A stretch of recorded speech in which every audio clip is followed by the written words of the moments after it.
Haley here. I want to share with you about one of my favorite verses in the entire Bible. It's one that my mom got engraved on the back of my iPod when I was a young teenager, and at that point I had never read this verse.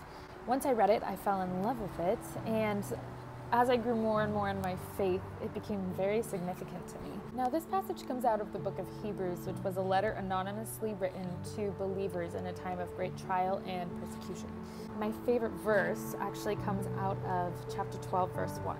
So the author writes, "Therefore, since we are surrounded by such a great cloud of witnesses, let us throw off everything that hinders and the sin that so easily entangles, and let us run with perseverance the race marked out for us."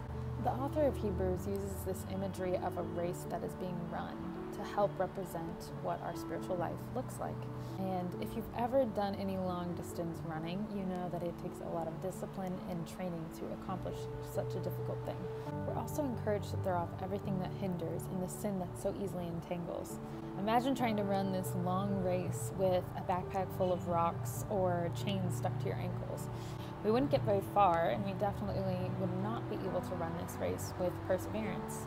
To me, the perseverance that this author is talking about is having the strength to keep running the race despite circumstances around you, despite doubt, and despite loss, but to continue to run by the grace of God with throwing off all these things that can weigh us down and hold us back, and knowing that God is there with you in the race, and He's there at the end of the race, holding the victory.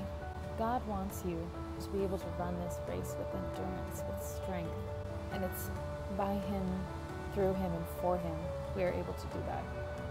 Thanks for watching. Stay tuned for more devotionals.